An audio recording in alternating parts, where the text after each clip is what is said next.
Bienvenue à ceux qui viennent de rejoindre ce track EdTech qui est porté par Imaginov dans sa programmation et qui permet d'accueillir des adhérents d'Imaginov qui sont positionnés sur les enjeux des technologies au service du champ de l'apprentissage. Donc on accueille pour cette deuxième intervention Valérie Merlino de Hobby qui vient nous parler d'un sujet ô combien important qui sont les questions d'orientation. Je lui laisse tout de suite la parole. Donc on a un déroulé de 40 minutes. On va laisser 10 minutes de questions-réponses. Voilà, après, on va essayer de tenir un timing qui a été un peu compliqué sur la première, mais c'était la mise en route. Merci beaucoup. Merci. Est-ce que vous m'entendez bien? Oui, ça va? Bon, bonjour à tous. Avant de me présenter et de présenter le sujet de la journée, je voudrais juste faire un mini-sondage, 3 questions. La première, c'est combien d'entre vous considèrent qu'ils ont été bien orientés scolairement ou professionnellement? Ok. Deuxième question, c'est parmi ceux qui sont dans la salle, combien d'entre vous aujourd'hui se posent ou pourraient se poser la question de leur réorientation? Ça veut dire sortir du champ ou du domaine métier qu'ils exercent aujourd'hui pour aller vers un nouveau domaine et changer quand même assez radicalement d'orientation professionnelle. Il faut que ce soit sincère. Ok. Et dernière question, combien d'entre vous, s'ils sont dans cette démarche, font totalement ou partiellement confiance aux solutions digitales existantes? Donc combien réellement se renseignent et utilisent des solutions digitales pour les accompagner dans l'identification d'un nouveau projet professionnel? Waouh. Excellent. Donc la thématique de cette présentation, c'est « Au secours, un algorithme a décidé de mon avenir », simplement pour essayer de faire un état des lieux à la fois du marché de l'orientation et surtout des solutions existantes ou des solutions qui sont en cours de développement ou de déploiement dans les différentes organisations. Alors je vais juste me présenter brièvement. Moi j'ai une double casquette. Je suis à la fois un universitaire, un académique et à la fois dans l'aventure Hobby. Hobby, c'est une start-up récente, puisqu'en fait, la création juridique, c'est décembre de l'année dernière. On a été incubé pendant 1 an et demi à Euratech à Lille. Et c'est une entreprise qui, en fait, conçoit des solutions d'orientation, principalement sur le marché B2B, donc sans solution directement B2C. Et je tiens tout de suite à remercier aussi Imaginov pour nous laisser l'opportunité, en fait, de présenter à la fois le marché de l'orientation, mais aussi les solutions qui sont en cours de déploiement. Alors, je vais juste commencer par un petit état des lieux d'un marché spécifique, donc qui est le marché de l'orientation scolaire et professionnelle, juste en vous donnant quelques chiffres un peu caractéristiques qui nous semblent en fait incarner la réalité de ce marché aujourd'hui. Donc, premièrement, sur le périmètre de ce qu'on appelle les jeunes, c'est collégiens, lycéens et globalement étudiants, ça représente 6 millions de personnes. Et aujourd'hui, il y a plus de 80%, donc la grande majorité de ces jeunes qui considèrent qu'ils ne sont pas suffisamment acteurs de l'orientation, autrement dit qu'on ne leur donne pas suffisamment l'opportunité de bien se connaître, d'essayer de construire un projet professionnel, et ils ont plutôt l'impression d'être dans un marché en fait, ou dans une approche qui est plutôt subie. Deuxième élément, 10 millions d'adultes en reconversion, et en réinsertion et en mobilité professionnelle, c'est simplement pour vous donner un petit peu une idée du marché. Et là encore, 67% des adultes feraient des choix d'orientation différents s'ils pouvaient revenir en arrière. Donc simplement pour vous dire que c'est une préoccupation à la fois chez les jeunes, mais aussi chez les adultes en reconversion, et qu'il y a un vrai, alors je ne sais pas s'il y a un marché, mais en tout cas, qu'il y a des vraies préoccupations là derrière. Et aujourd'hui, en fait, souvent, c'est perçu comme un environnement assez anxiogène, assez stressant, que d'essayer d'imaginer quel pourrait être un projet professionnel, d'essayer de se projeter dans un avenir un peu plus lointain en construisant un parcours. Autre élément assez clé, j'essaye de vous brosser un peu le panorama du secteur de l'orientation. C'est un secteur qui est en pleine mutation, avec en fait un bouleversement au niveau des acteurs, puisque en fait, globalement l'État se désengage d'une partie de ses prérogatives d'orientation, les régions récupèrent une partie de ses prérogatives, on voit l'émergence ou le développement de nombreux acteurs privés, qui soient des pure players d'orientation ou des coachs d'orientation qui ne font pas du tout du digital. Donc on a un marché qui est vraiment en pleine mutation et en plein bouleversement, avec aussi une préoccupation de plus en plus importante pour les enseignants de collège, de lycée, qui est en fait d'essayer d'accompagner les jeunes dans leur processus d'orientation. En gros, de moins en moins de personnes spécialisées et de plus en plus d'enseignants à qui on demande en fait d'assurer le suivi ou d'essayer de construire des projets professionnels pour les jeunes qui doivent accompagner. Sans être forcément tout le temps bien outillés ou en étant généralement partiellement outillés. Et puis d'un autre côté, là, parce que c'est un marché, c'est une plateforme multiface, donc on voit bien que d'un autre côté, on a des jeunes qui cherchent à s'orienter. On a des enseignants ou des coachs ou des personnes qui sont censées les accompagner sur l'orientation. Et puis des professionnels. Nous, on travaille pas mal avec des branches professionnelles qui disent, mais en fait, qu'est-ce qui se passe ? On a identifié plein de métiers en tension et on a du mal aujourd'hui à attirer un certain nombre de personnes sur des métiers en tension. Alors, il y a plein de raisons. Hein. Est-ce que c'est une méconnaissance ? Est-ce que c'est le fait qu'ils ne les payent pas suffisamment ? Il y a plein de raisons potentielles. Mais en tout cas, les branches professionnelles ou les professionnels aujourd'hui considèrent qu'ils n'ont pas suffisamment accès ou ils ne sont pas suffisamment exposés les jeunes à l'intérêt que pourraient avoir certaines branches professionnelles ou certains métiers spécialisés. Là, ici, sur les slides que je vous présente, là, par exemple, c'est une information de la CAPEB, donc, qui fait partie du BTP. Donc, on voit que sur certains métiers en tension, ils sont réellement en recherche. Certains même privatisent des stades pour essayer d'inciter des jeunes à venir dans leur secteur d'activité. On voit qu'il y a une vraie tension et un vrai besoin des organisations de présenter l'intérêt de certaines branches professionnelles. Alors, par rapport à ce contexte de bouleversement du secteur de l'orientation, la question c'est qu'en est-il du digital en fait sur le marché de l'orientation ? Si on fait un petit état des lieux, où on en est et qu'est-ce qu'on pourrait potentiellement proposer ? Donc, premier élément, moi, qui me paraît assez caractéristique, et ça date, on va dire, du début des années 2010. Il y a eu énormément en fait, de serious games qui ont été développés pour accompagner des jeunes dans leur processus d'orientation. Ça, c'était un marché qui s'est développé début des années 2010 jusqu'au milieu des années 2010. Donc, à partir de 2015, il y a un retour sur investissement qui a été mesuré et analysé par un certain nombre d'acteurs. Et on s'est rendu compte que, en fait, malgré tout l'investissement financier qui avait été fait dans ces aventures-là, les retours étaient questionnables ou étaient questionnés et que en fait, les branches professionnelles ou les acteurs qui avaient commandé ce genre de dispositif n'étaient pas totalement satisfaits, on va dire, des personnes qu'ils avaient pu accompagner, qu'ils avaient pu identifier ou avec lesquelles ils avaient pu rentrer en contact. Alors, une des explications, c'est peut-être que comme c'était purement digital et qu'il n'y avait pas d'accompagnement après personnalisé ou d'interaction humaine, peut-être que ça peut expliquer une partie en fait, de ce relatif échec, on va dire, des serious games dans le domaine de l'orientation. Vous vous rappelez APB, hein, c'était jusqu'à l'année dernière un peu l'ancêtre des dispositifs qui ont été mis en place et qui sont également questionnés aujourd'hui. Alors, mon prédécesseur en fait, vous a dit qu'il y avait un observatoire des EdTech et que l'observatoire des EdTech était discutable ou du moins que son contenu pouvait être mis en cause. Alors, nous, on a répondu, on observe en tout cas sur notre secteur de l'orientation ce qui a pu être décrit dans cet observatoire. Et pour nous, alors je vous donne quelques éléments de l'observatoire des EdTech. Pour nous, globalement, c'est assez cohérent. Je ne dis pas qu'il y a des incohérences, il n'y a pas d'incohérence pour certains acteurs, mais globalement, ça permet d'avoir un panorama de qui aujourd'hui s'intéresse au marché des EdTech, quels sont les principaux acteurs. Alors, je n'ai pas mis les slides, mais si vous voulez chercher des informations, il y a aussi des informations sur les acteurs en région. Donc, c'est les régions les plus représentées, les acteurs qui se trouvent dans chacune de ces régions. Et nous, en fait, très clairement, on s'intéresse à l'orientation et l'insertion professionnelle. Donc, il y a 37 acteurs qui sont identifiés. Alors, évidemment, hein, ça marche, hein, parce que ce sont des chiffres qui évoluent constamment, parce qu'il y a des acteurs qui rentrent et qui sortent de ce domaine d'activité. Mais globalement, nous, on considère que, en tout cas, c'est un bon élément pour voir globalement, à date, les acteurs qui se trouvent dans ce secteur d'activité, puis pour coupler les produits avec des technologies qui peuvent supporter un certain nombre de services digitaux.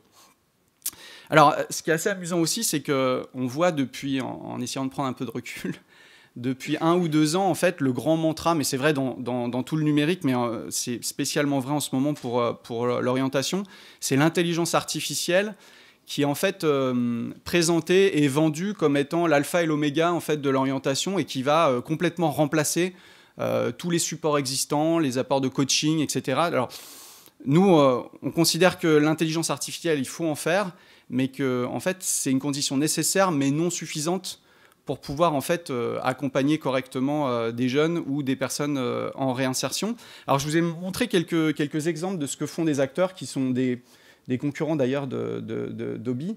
Alors, on voit certains acteurs en fait qui cherchent à présenter d'une manière originale des explorateurs de métiers, en fait, des moyens d'identifier des métiers qui pourraient potentiellement correspondre à des jeunes ou des moins jeunes. C'est la partie gauche de cette slide.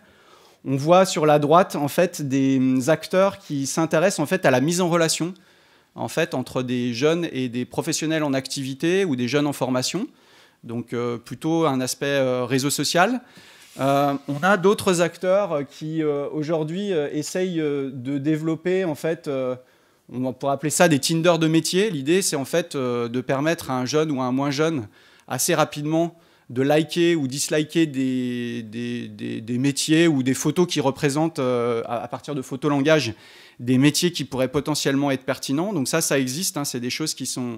Mais plutôt en mode POC plutôt qu'en mode industriel. Parce qu'aujourd'hui, en fait, ce qui est questionné, c'est la manière dont on peut interpréter, utiliser, comment on sélectionne les photos et derrière comment on utilise des algorithmes pour les traiter et pour pouvoir derrière présenter des domaines professionnels qui peuvent potentiellement correspondre aux jeunes. On a aussi des assistants personnels. On voit l'émergence aussi depuis 6 mois, 8 mois, 10 mois, en fait, d'assistants personnels avec des chatbots, mais pas seulement. Alors, ce qui est assez amusant aussi, c'est qu'il y a un effet aussi, un peu effet d'annonce, parce qu'aujourd'hui, on va dire les assistants personnels qui sont réellement mis sur le marché, qui sont éprouvés et qui sont réellement utilisés, en fait, il y en a peu. On est plutôt, là encore, très, très en amont avec des solutions qui sortent de dispositifs de développement et qui sont en phase plutôt d'expérimentation. Mais à ma connaissance, mais peut-être que certains d'entre vous sont des experts, il n'y a pas de solution vraiment sur le marché qui fasse référence en termes d'assistants personnels. D'ailleurs, c'est intéressant, j'ai trouvé ça assez récemment. Facebook, qui n'est pourtant pas un petit acteur, a découvert justement que sur ces chatbots, il y a besoin d'une intervention humaine pour la plupart des interactions qui sont faites. Donc, qu'est-ce qui relève du vrai chatbot purement digital et qu'est-ce qui relève en fait de l'intervention humaine ou partiellement une intervention humaine? Ça, c'est questionnable. Et surtout sur des aspects qui sont assez critiques. Construire un projet professionnel, c'est absolument pas anodin. Dans quelle mesure, en fait, on peut totalement confier ce processus et les algorithmes de prise de décision à des outils? En tout cas, on peut se questionner. Puis, l'autre point aussi qui est assez intéressant, alors je pense que vous l'avez, peut-être vous la connaissez, cette information. Aujourd'hui, en fait, effectivement, il y a des avancées technologiques qui sont importantes. Notamment, vous voyez, c'est assez récent, hein, le fait de pouvoir distinguer un chihuahua d'un muffin. Ce n'est pas quelque chose d'ancien, c'est les résultats d'un processus de recherche qui sont relativement récents. Donc, vous voyez, si on est à cet état de maturité là sur les technologies, ça veut dire qu'effectivement, on va être capable, dans le domaine médical, d'identifier des tumeurs de manière beaucoup plus spécifique. Mais ça ne veut pas dire qu'on va être capable de proposer un projet professionnel à quelqu'un de manière fiable, de manière sûre et de manière un peu déterministe dans le court terme. C'est juste pour essayer de prendre un peu de distance par rapport à ce champ, et notamment aux recherches qui peuvent être faites sur l'intelligence artificielle, qui sont intéressantes, qui sont prometteuses dans un avenir proche, mais qui ne sont pas des réalités opérationnelles qu'on peut mobiliser aujourd'hui dans l'enseignement scolaire secondaire, primaire, ou dans l'enseignement supérieur, ou dans les processus d'orientation, quels qu'ils soient. Donc c'est pour ça que nous, notre approche, ou ce qu'on essaye de défendre, c'est de dire qu'effectivement, il faut s'intéresser à l'intelligence artificielle, il faut essayer de développer des solutions, voir dans quelle mesure certains services peuvent correspondre à des utilisateurs, mais qu'en aucun cas, ça va complètement remplacer les solutions existantes. Alors pourquoi je me permets de dire ça, c'est qu'aujourd'hui, et là je rejoins l'intervenant Nicolas qui est intervenu juste avant, en fait on voit certains start-upers, alors je ne veux pas critiquer, dans les milieux parisiens en particulier, qui en fait sont là quasiment en termes d'évangélisation et qui pensent sincèrement que ces solutions complètement digitales vont complètement remplacer les processus d'orientation.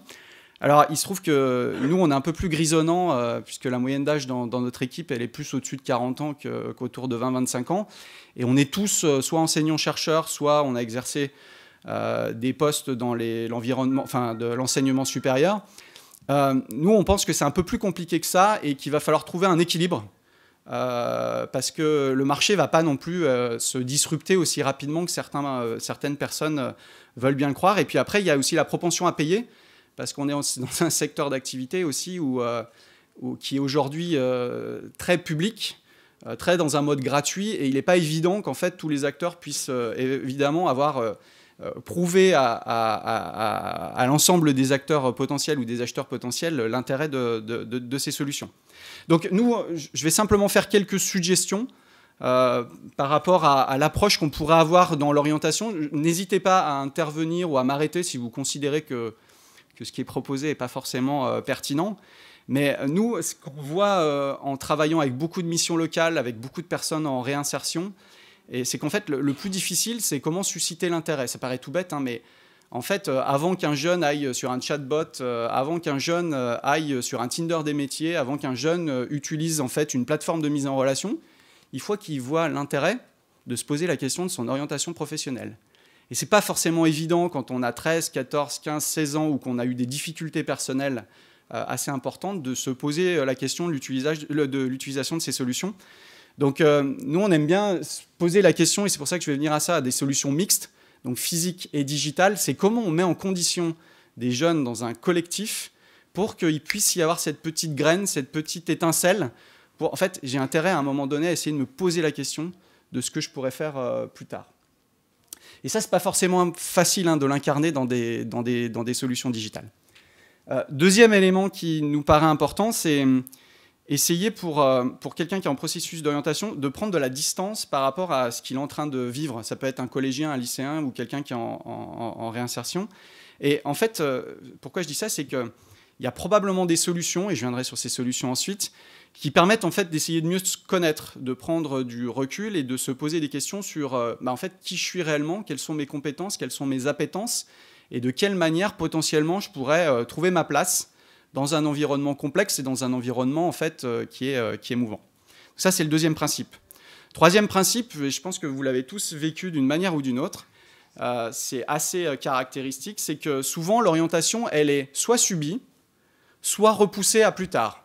Alors, je vous donne les deux cas extrêmes. Collégiens en fin de troisième qui ne peuvent pas passer dans l'enseignement général ensuite et à qui on demande en fait de prendre une voie professionnalisante. Ça se fait généralement très tard et ça se fait sur des critères de résultats scolaires sans que le jeune ait pris vraiment le temps de mûrir une réflexion poussée. Donc ça, c'est un premier problème. Et puis, de l'autre côté du périmètre, moi j'enseigne en école d'ingénieur, en dernière année d'école d'ingénieur. Pour tout vous dire, à Grenoble, où on a pas mal d'écoles d'ingénieurs, moins qu'à Lyon, mais on en a quand même pas mal, on a chaque année, on va dire, au moins 25% des jeunes qui sont en fin de cursus, donc en dernière année d'école, troisième année, qui se posent des questions métaphysiques et qui se disent « mais en fait, jusqu'à maintenant, j'étais un bon élève. Donc j'ai fait ce qu'on m'avait dit, j'ai fait ma prépa, j'ai fait mon bac, j'ai fait ma prépa, j'ai fait mon école, mais en fait, ça ne m'intéresse pas de travailler dans un bureau d'études. Ça ne m'intéresse pas de rejoindre une équipe qualité, ça ne m'intéresse pas de faire de la recherche fondamentale ou de la recherche appliquée. » Pourquoi ? Parce qu'à aucun moment, en fait, ils se sont posé la question où on leur a laissé en fait, un espace pour réellement s'interroger sur qui ils sont, qu'est-ce qu'ils pourraient potentiellement faire et de quelle manière ils pourraient le faire. Donc ça, c'est un vrai questionnement et qui peut s'appliquer en fait, sur toutes les étapes en fait, du processus scolaire pour des collégiens, des lycéens ou des étudiants ou même des professionnels. Donc, nous, notre posture, c'est de dire laissons des espaces pour ouvrir le champ des possibles. En fait, essayez de laisser le temps à des jeunes de se projeter. Alors, ça vous paraît être des choses peut-être un peu théoriques, ce que je dis là. Après, je vous présenterai les solutions. Après, il y a des solutions concrètes qui permettent de faire ça dans des environnements scolaires. Et puis, le dernier principe, en fait, c'est souvent le constat, c'est quand on demande à des personnes comment elles font pour trouver des informations pertinentes sur des métiers ou sur des formations, elles disent ouais, j'ai vu un conseiller d'orientation, ouais, je suis allé voir sur le site de l'ONICEP, oui, je suis allé sur Impala, oui, je suis allé sur Pixis, qui sont des acteurs de la tech. Mais en définitive, je n'ai pas forcément trouvé des choses complètement pertinentes, ou en tout cas, je n'avais pas de personnes pour questionner, pour maturer ces choses-là. Donc, nous, notre approche, c'est de dire que, en fait, c'est super important Et il y a plusieurs acteurs qui font ça aujourd'hui, ça marche assez bien et c'est en plein développement. En fait, des acteurs qui essayent de mapper, de mettre en relation des jeunes avec des professionnels, avec des jeunes en formation et avec des responsables de formation. Pour qu'en fait, quand quelqu'un a trouvé une idée de projet, il puisse le confronter à la réalité et vérifier que les options qu'il a prises ou qu'elle a prises peuvent potentiellement correspondre à une réalité ou pas, et est-ce que ça fait sens ou pas. Okay. Donc, quelques solutions possibles que nous, en tout cas, on a essayé de mapper sur une version un peu intégrée. En fait, l'orientation, pour nous, elle se fait, l'orientation scolaire et professionnelle, elle pourrait se faire, ou elle se fait, en tout cas, c'est notre approche, en quatre phases. Il y a une première phase qui est, je vous l'ai présenté tout à l'heure, comment on suscite l'intérêt, comment on détecte ses passions et comment on peut potentiellement trouver un intérêt à s'interroger sur son futur professionnel. Il y a une deuxième phase qui est apprendre à mieux se connaître. Quand on a identifié des pistes ou susciter l'intérêt, c'est comment on peut mieux se connaître et du coup identifier ses domaines de compétences, ses centres d'intérêt, les secteurs d'activité qui peuvent plaire, ces éléments-là. Ensuite, explorer, être en mode exploration de métier, mais en mode ludique. Quand je dis en mode ludique, c'est pas seulement avoir une recherche, et l'ONICEP est très bien, hein, mais avec des informations super détaillées, un maquis un peu complexe sur lequel on n'a pas grand-chose à faire. Et puis le dernier point, c'est ensuite construire son projet en s'appuyant sur un collectif. C'est ça y est, je sais à peu près là où je pourrais aller. Je me mets en relation, concrètement, je prends contact, je vois ce qui se passe, et ensuite j'affine mon projet. Puis après, il y a des boucles récursives qui peuvent se faire sur chacune de ces étapes-là. Mais en fait, traiter de l'orientation en s'intéressant qu'à une seule de ces briques, pour nous, ce n'est pas forcément pertinent. Parce qu'on peut avoir trouvé des métiers qui potentiellement pourraient plaire, mais après, comment on fait pour rencontrer des pros? Comment on fait pour réellement voir sur le terrain ce qui pourrait se faire ou avoir un retour d'étudiants? Alors, on peut le faire par des manières détournées, mais c'est mieux si on peut avoir des jeunes dans une formation spécifique qui peuvent éclairer sur les missions, les apprentissages ou les stages qui peuvent être trouvés ou les débouchés professionnels. Donc, pour détecter ces passions, il y a deux choses. Alors là, je parle d'un outil parce qu'on est en partenariat avec... on essaye de chasser un peu en meute avec d'autres acteurs. Donc, il y a un outil qui est en cours de conception qui est développé par Graines de Pro. C'est ce que je vous disais tout à l'heure. C'est un peu le Tinder des métiers pour essayer de susciter l'intérêt pour un jeune en dehors du cursus professionnel. Ça, c'est un premier outil qui peut potentiellement aider à détecter ces passions. Bon, ça, j'avance rapidement. OK. Deuxième... outil qui potentiellement, ou approche, qui peut potentiellement présenter un intérêt, c'est travailler. Alors, c'est quasiment devenu un gros mot. Tout le monde parle d'intelligence collective, collaborative. Alors, c'est un concept, mais la réalité, c'est comment on fait ça concrètement et qu'est-ce qu'on met en place comme dispositif pour que ça se produise pour de vrai. Donc, nous, on a travaillé sur un jeu mixte, en fait, un jeu de plateau qui fait du physique, qui permet à des jeunes de travailler en collaboratif sur l'émergence de projets professionnels et en parallèle d'avoir des solutions digitales pour avoir des temps collectifs physiques et des temps digitaux pour prendre du recul ou pour trouver des informations pertinentes. Puis en parallèle, on a développé, alors je sais que ça ne fait pas l'unanimité, je vais peut-être provoquer des réactions un peu épidermiques chez certains d'entre vous, mais en fait, on a travaillé sur des tests psychométriques, donc des tests pour essayer d'identifier en fonction de la personnalité des métiers qui pourraient correspondre, mais pas dans une logique déterministe. C'est les résultats du test, on ne dit pas tu as répondu A, B et C, donc tu vas être trader en salle de marché. C'est simplement d'identifier des traits de personnalité pour ensuite identifier à chaque fois, on a 50 à 100 métiers qui pourraient potentiellement correspondre à des traits de personnalité. Pourquoi on fait ça?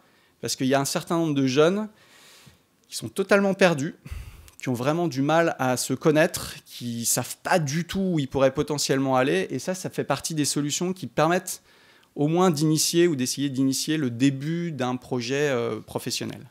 Donc ça, on a travaillé ça avec des chercheurs. Ouais, ce que j'ai oublié de dire et qui est absolument important, c'est que nous, on travaille beaucoup avec des chercheurs en sciences humaines et sociales, notamment l'Université de Grenoble. Donc il y a des sociologues, des philosophes, des gestionnaires, des psychologues. Et on essaye, en collaboratif et en pluridisciplinaire, d'essayer de travailler ou de questionner ces problématiques d'orientation, notamment sur les tests, mais pas seulement. Okay, sur le jeu aussi, on l'a beaucoup expérimenté avec des chercheurs et sur le terrain, avec des missions locales, avec des collèges et avec des lycéens. Pour explorer les métiers, même chose, hein, c'est bien de faire du physique et puis d'avoir une continuité digitale. Alors on a développé, on essaye de réinjecter dans le monde de l'orientation des pratiques qui marchent bien ailleurs. Je pense que quand vous achetez votre voiture, vous allez tous sur le configurateur préféré, en prenant des options, en regardant ce qui vous plaît en termes de couleur, en termes d'options, en termes de moteur, etc. On a fait exactement la même chose avec l'explorateur métier. On a développé en fait un configurateur métier qui permet, en fonction de différents critères, d'affiner des métiers possibles ou des métiers potentiels. Et ça marche assez bien, parce que du coup, on n'est pas prescriptif. On dit, vas-y, change des options, mets A plus B plus C, en fonction du salaire, en fonction du secteur d'activité, en fonction de tes centres d'intérêt. Affine ton projet, regarde ce qui peut matcher ou pas matcher. Et puis, ce qui est intéressant aussi, c'est qu'en combinant des options, quelquefois, on a 0 résultat. Donc, ça permet aussi, pédagogiquement, de montrer aux jeunes qu'on ne peut pas non plus tout avoir et qu'effectivement, il faut combiner certains critères pour potentiellement avoir des solutions possibles. Dernier étage de la fusée de l'orientation, nous, ce qui nous paraît absolument essentiel aussi, c'est de mettre en contact. Donc mettre en contact des demandeurs avec des contributeurs. Et on travaille notamment en étant à Lyon avec un dispositif qui s'appelle le Mondial des métiers. Je ne sais pas si certains d'entre vous connaissent ou pas, qui est porté par la région Auvergne-Rhône-Alpes, mais pas seulement. Et donc, à travers ce salon, qui est un salon physique qui a lieu tous les ans au mois de février et qui dure 4 jours, en fait, d'assurer une continuité pré-post-salon territoriale pour permettre à des jeunes en fait, de se mettre en relation avec des pros qui ne sont pas très loin de chez eux. Et ça marche assez bien parce que ça permet à des jeunes, donc des collégiens principalement, quelques lycéens et quelques étudiants, en fait, de prendre contact avec un boulanger, un boucher, peu importe, un plombier qui n'est pas très loin de chez lui, puis pour voir concrètement ce qu'est le métier, et puis de sortir d'un élément purement conceptuel ou théorique pour arriver vers la réalité. Donc voilà, donc nous, pour résumer, en fait, la manière dont on voit en fait, l'orientation scolaire et professionnelle, c'est de l'individuel et du collectif. Donc vous voyez qu'il y a des étapes collectives, des étapes individuelles. Du sérieux et du ludique, nous on ne croit pas uniquement à la gamification. Pourquoi ? Parce qu'on a vu certains acteurs qui essayent de jouer uniquement sur la gamification. Et en fait, l'orientation devient un prétexte pour gagner des cadeaux. Mais en fait, la finalité n'est pas de construire un projet. La finalité, c'est simplement d'avoir le dernier téléphone ou d'avoir le goodies d'une entreprise qui veut essayer de faire la promotion de ses métiers. Donc, c'est faire du sérieux sans se prendre trop au sérieux. Donc il y a un petit équilibre, où il y a un équilibre à trouver qui n'est pas forcément évident, mais sur lequel on essaye de travailler. En tout cas, c'est ce qu'on essaye de promouvoir sur le marché de l'orientation. Et puis, le dernier point qui nous paraît aussi essentiel, c'est de coupler, d'avoir cette approche. Alors certains, dans le domaine de la distribution, l'appellent le figital. Dans le domaine de l'éducation, ça s'appelle le mix. D'essayer de coupler des séquences qui soient physiques avec des séquences qui soient digitales. Mais là encore, ce n'est pas évident. Il y a un équilibre à trouver, il y a des tensions qui ne sont pas forcément évidentes, mais sur lesquelles on essaye de travailler pour trouver des solutions qui fassent sens pour les utilisateurs, pour les branches professionnelles et pour les personnes qui sont là pour accompagner dans ces processus d'orientation. Je ne sais pas combien de temps j'ai mis, mais j'ai essayé de faire relativement court, parce que ce qui me paraît le plus important, c'est surtout, après vous avoir balancer une cinquantaine ou une quarantaine de slides, c'est de voir les réactions que ça peut susciter ou les retours d'expérience, ou peut-être que certains d'entre vous sont dans les tech et dans l'orientation, ou peut-être que certains d'entre vous ont eu des expériences. Donc ce qui est intéressant, c'est d'essayer d'avoir un feedback ou d'avoir un point de vue. Merci effectivement d'avoir pris le temps de laisser la place à l'échange. Y a-t-il des questions, des questionnements, des étonnements ? Ouais, plein. Qui a levé la main en premier, mais on va faire un honneur aux dames. Un peu de tradit de temps en temps.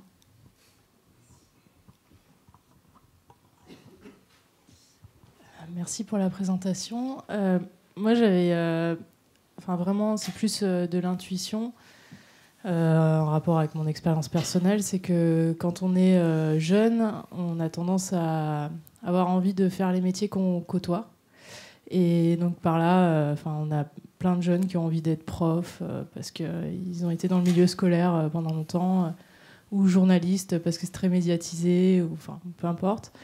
Et du coup, on commence à construire vraiment son avis sur un métier au fur et à mesure où on rentre dedans, où on rentre dans les branches. Et puis l'exemple de l'école d'ingénieur, je trouve super intéressant parce qu'il répond vraiment à ça. Soit on se dit on veut vraiment aller là-dedans, on y va par défaut.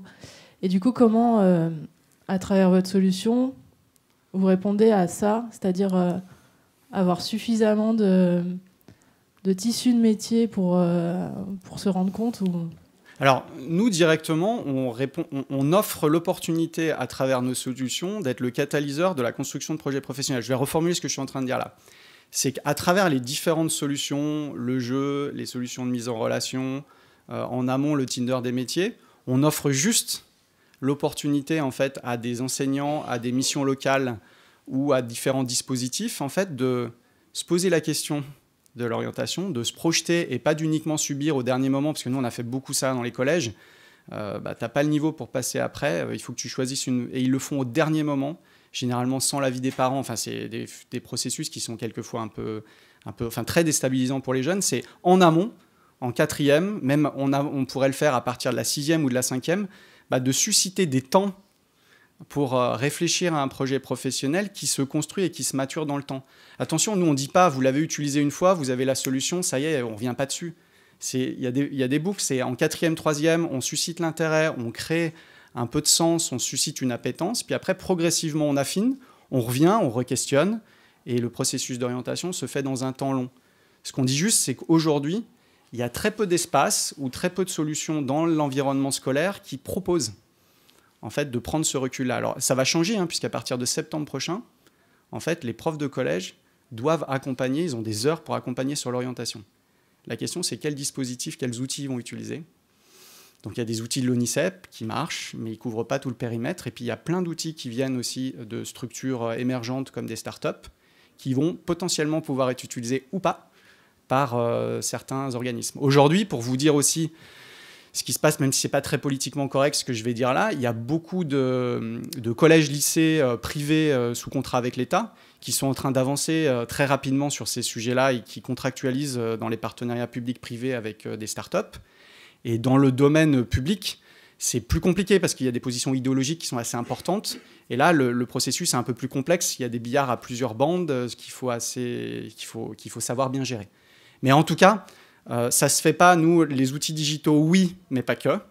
Ça se fait aussi avec des enseignants, avec des accompagnants. Et ces outils-là permettent aussi d'identifier les personnes qui ont un projet clair, auquel cas ça ne sert pas grand-chose de les accompagner, de ceux qui nécessitent en fait un coaching ou un accompagnement plus poussé, parce qu'on s'aperçoit à travers ces étincelles, ces solutions, ces jeux, en fait, qu'il faut les accompagner parce qu'ils sont très loin d'avoir un projet pro, très loin de bien se connaître et très loin d'avoir une réalité de ce qu'ils peuvent faire en fonction de leurs préférences, mais aussi des contraintes scolaires de leur actuelles, c'est-à-dire est-ce qu'ils sont bons, pas suffisamment bons, est-ce qu'ils ont les compétences pour aller dans certaines activités.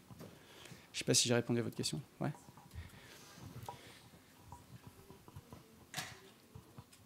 Bonjour. Bonjour. Moi, j'avais une question, en fait. Est-ce que vous avez envisagé d'utiliser la réalité virtuelle pour aider ces jeunes ou ces adultes? Parce qu'en fait, moi, je travaille là-dedans.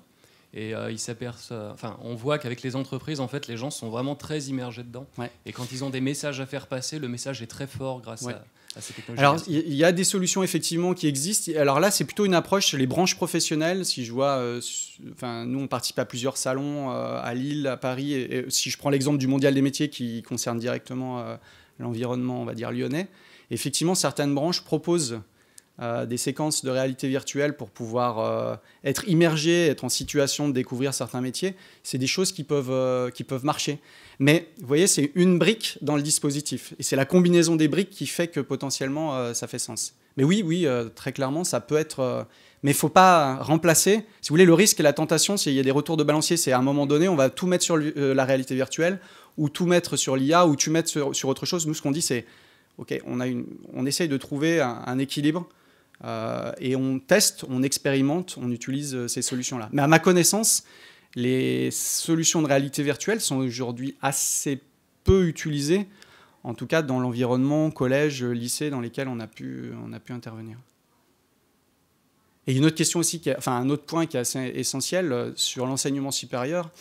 En licence, pour information, il y a plus de 60% des étudiants qui rentrent en L1 à l'université qui finissent pas leur année et qui finissent pas leur cursus. Donc il y a un vrai problème d'orientation dans l'enseignement supérieur qui est aujourd'hui partiellement traité. Oui. Et peut-être que la réalité virtuelle pourrait être une des briques. Oui. Bonjour.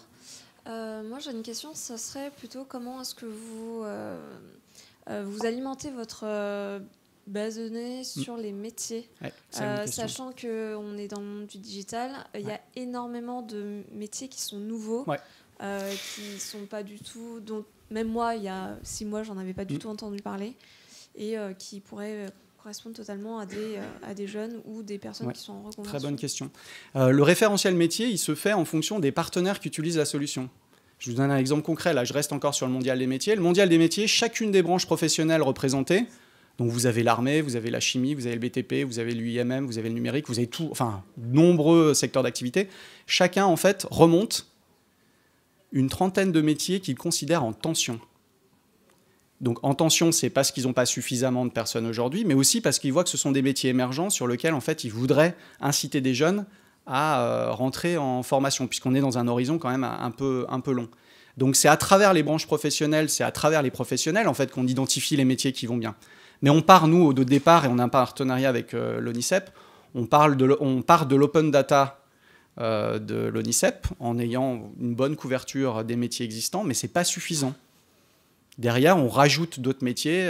Par exemple, pour le mondial des métiers, je crois qu'on est à peu près à 1000 métiers, sachant que l'ONICEP, au départ, ils en ont autour de 700. Donc vous voyez qu'on a 300 métiers supplémentaires qui sont apportés par des professionnels qui sont sur le terrain et quotidiennement confrontés à l'évolution en fait, de métiers ou à la création de nouveaux métiers ou à la suppression de certains métiers. Parce que ça ne sert à rien de continuer à former des personnes si ces métiers-là ne sont absolument pas en tension ou tendent à disparaître parce qu'ils peuvent être remplacés notamment par l'intelligence artificielle, mais pas que. Bonjour, merci pour votre intervention. Je vais partir peut-être un peu plus sur la technique. C'est par rapport à l'IA. Ouais. J'ai un petit peu de mal à voir en fait comment l'IA peut se justifier dans ce genre de choses, parce que de base pour moi une IA donne des conclusions sans que nous puissions connaître son raisonnement sur laquelle elle est arrivée sur ces conclusions. Donc déjà, si à partir d'une IA, on propose à quelqu'un, bah, tiens, tu vas faire boucher charcutier parce que l'IA l'a décidé comme ça me paraît un peu bizarre. Donc c'est vrai que vous aviez modulé en disant ça ouvre sur un panel de métiers, donc ça, je suis tout à fait d'accord avec vous. Et du coup, ça m'a posé un peu la question, c'est comment votre IA, vous l'avez éduqué?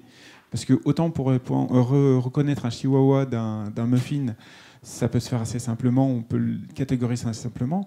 Maintenant, dire est-ce qu'un peintre ne peut pas devenir comptable, c'est possible. Et alors, je vais reformuler. En fait, on utilise pour ça, mais je vais un peu... Il y a des choses qu'il faut que je dise et d'autres que... Parce que ça fait partie des choses qui sont... Il y a des outils matures qui sont sur le marché et il y en a d'autres qui sont en cours de déploiement. Disons que pour dire les choses un peu de manière basique, il y a des compétences un peu racines derrière en fait, la plupart des métiers. Et on essaye de travailler sur les compétences, et certaines compétences de base peuvent être utilisées dans plusieurs domaines ou plusieurs domaines professionnels qui peuvent être connexes ou non connexes. Je ne sais pas si je me fais bien comprendre. Donc on n'utilise pas directement les métiers, mais les compétences associées aux métiers. Mais du coup, pour l'apprentissage de votre IA, comment c'est avec ces... C'est en voyant aussi les comportements des acteurs quand ils identifient ou quand ils couplent, ou quand ils répondent positivement ou pas positivement à certains stimuli comme des éléments de photolangage, que progressivement on essaye de construire une rationalité ou des corrélations. Corrélation ne veut pas dire causalité. Sur les boucles d'apprentissage sur ces solutions. Mais là, on est sur, vous voyez là, on est sur les projets de recherche. On n'est pas sur les solutions qui sont matures et qui sont proposées aujourd'hui. D'accord. Et du coup, vous avez besoin des professionnels qui qualifient en fait des tests pour justement entraîner. Exactement. Donc c'est pour ça qu'on le fait pas tout seul. On a un réseau. Ce que je disais tout à l'heure, on est incapable de. En plus, quand on est une toute petite entreprise, c'est évidemment difficile de tout couvrir. Donc on crée des partenariats, on identifie des partenaires potentiels en fonction des sujets sur lesquels on veut du travailler. coup, ma question, c'est comment vous recrutez entre guillemets ces professionnels qui vont faire du conseil? Alors nous, on recrute des partenaires en fait. En fait, soit on les identifie à travers des écosystèmes dans lesquels on essaye de participer. Imaginov en est un, Cap Digital en est un autre, le réseau Euratech à Lille, puisqu'une partie de l'équipe est à Lille aussi. Et puis après, c'est les rencontres, hein, ça se fait. Et puis on peut avoir. Il y a un autre point aussi qui est assez essentiel et sur lequel je voudrais mettre le doigt aussi, c'est il faut que ça fasse sens aussi. Nous, c'est important pour nous. On ne veut pas aller n'importe où. C'est-à-dire qu'il y a un ADN aussi. Vous voyez l'environnement duquel on vient. La plupart d'entre nous venons de l'enseignement supérieur. On ne veut pas faire n'importe quoi avec n'importe qui. Je ne sais pas si je suis... Donc il faut quand même qu'il y ait qu'on partage certaines valeurs sur ce vers quoi on va aller et ce vers quoi, définitivement, pour l'instant, en tout cas, on n'est pas prêt à jouer. Une autre question? Je vois Alain, non? Tu n'avais pas envie Tu voulais réagir? Il y a encore le temps. Oui, j'aurais plein de remarques à faire éventuellement. Oui. C'est donc je travaille un peu dans le domaine, on va dire. Pas d'accord. Donc c'est l'intelligence artificielle telle que vous la présentez se limite au deep learning pour vous? Non. Bien sûr que non. L'intelligence artificielle, ce n'est pas que le deep learning.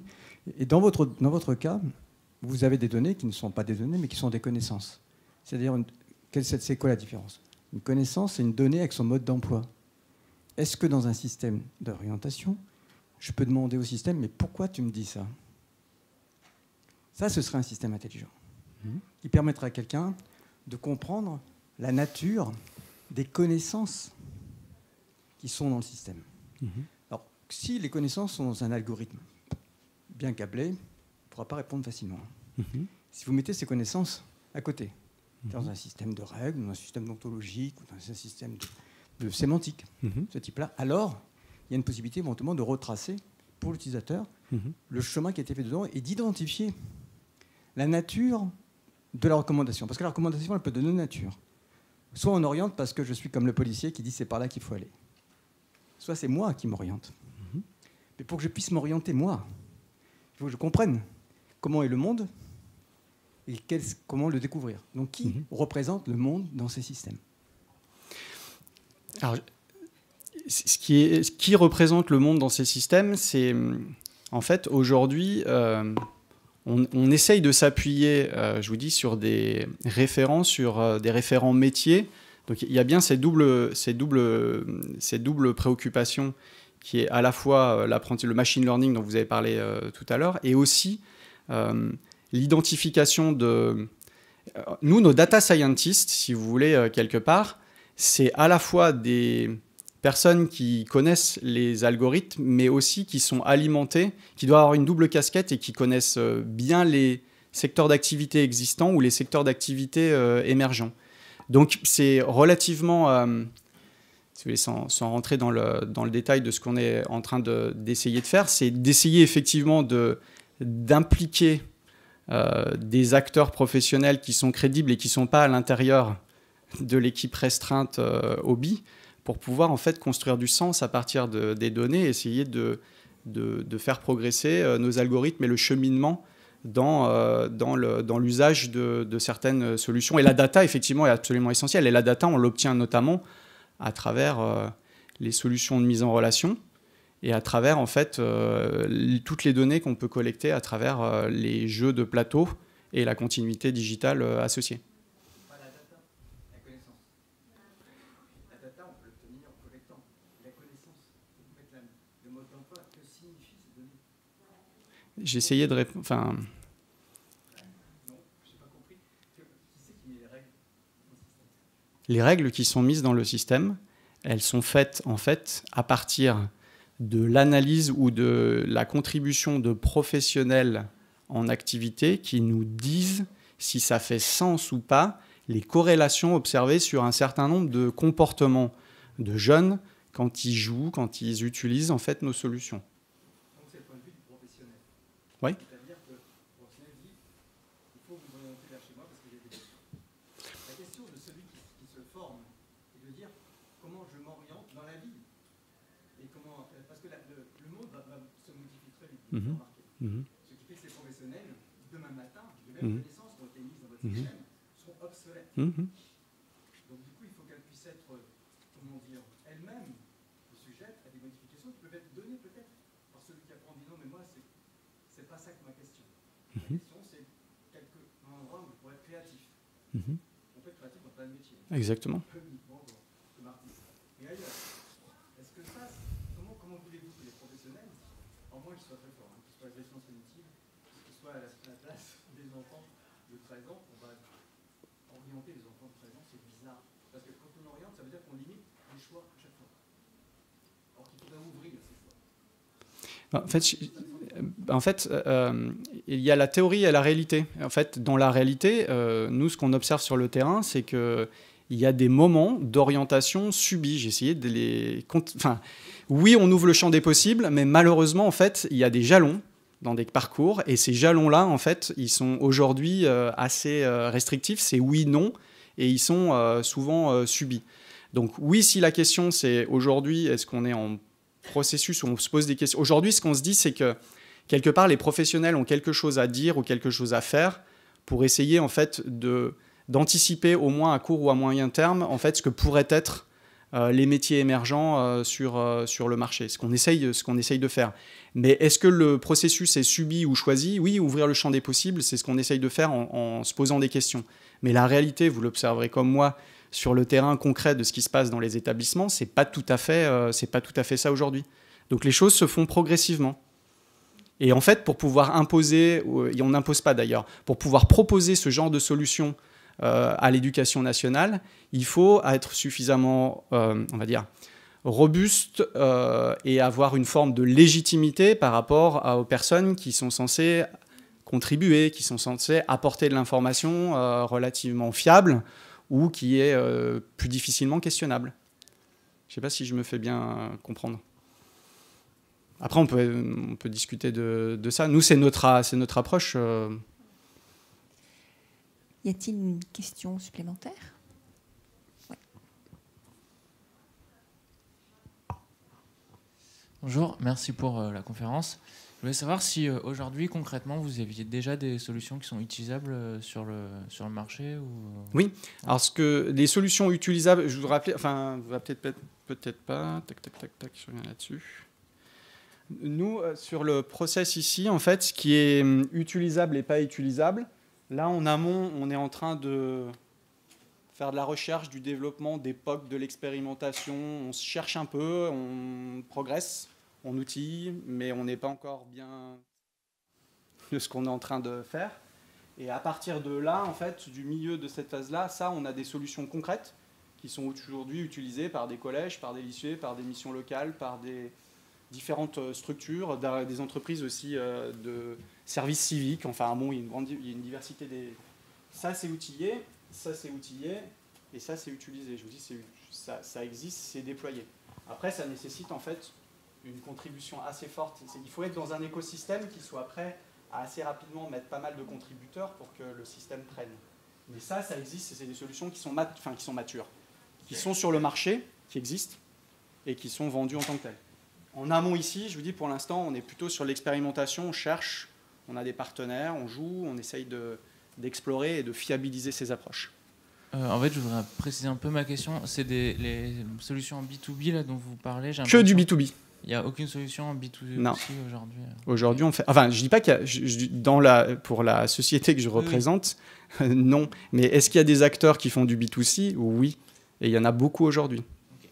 Et tous les jours, ou toutes les semaines, ou tous les 15 jours, nous on fait de la veille. Il y a des nouveaux acteurs qui sortent.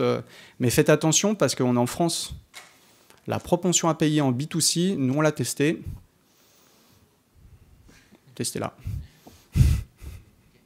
Merci.